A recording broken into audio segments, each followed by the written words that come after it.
En parcourant Athènes, Paul vit un hôtel avec cette inscription: à un Dieu inconnu, acte 17-23. Le concept des Athéniens en ce temps-là était que nul ne pouvait en définitive connaître Dieu. On ne pouvait pas le connaître de manière rationnelle.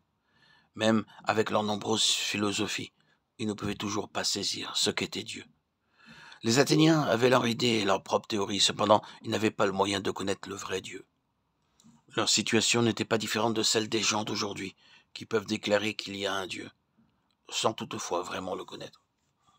Au terme de son ministère sur cette terre, le Seigneur Jésus déclara hardiment ces paroles: Or, la vie éternelle, c'est qu'ils te connaissent toi, le seul vrai Dieu, et celui que tu as envoyé, Jésus-Christ. Jean 17:3.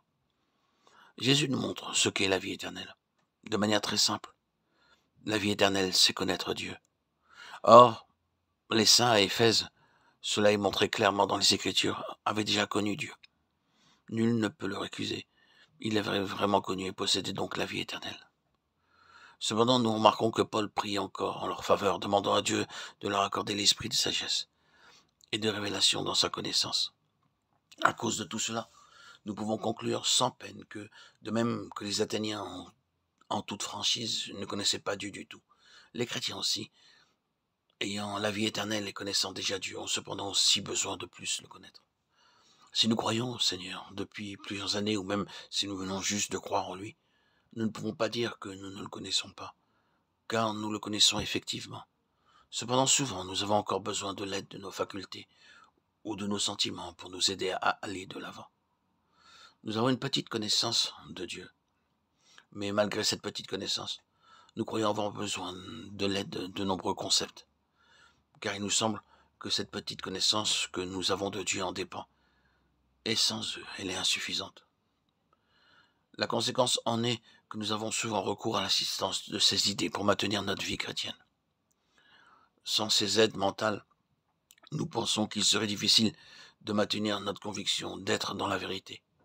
Et nous avons recours à la raison et à la doctrine pour nous efforcer d'aller de l'avant.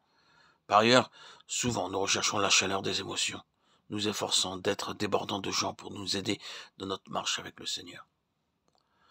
Le jour viendra cependant où Dieu nous donnera l'esprit de sagesse et de révélation en se révélant lui-même à nous de façon nouvelle, particulière et profonde, afin que nous puissions déclarer que maintenant nous le connaissons vraiment. Alors nous pourrons déclarer hardiment: maintenant je comprends, je vois clairement. Je n'ai plus besoin de l'aide des concepts ou des sentiments. Maintenant, je connais vraiment Dieu. Que le Seigneur, Jésus-Christ, le Père de gloire, vous donne un esprit de sagesse et de révélation dans sa connaissance, et qu'il illumine les yeux de votre cœur, pour que vous sachiez quelle est l'espérance qui s'attache à son appel, quelle est la richesse de la gloire de son héritage qu'il réserve aux saints, et qu'il est envers nous, qui croyons l'infinie grandeur de sa puissance se manifestant avec efficacité par la vertu de sa force. Éphésiens 1, 15, 23.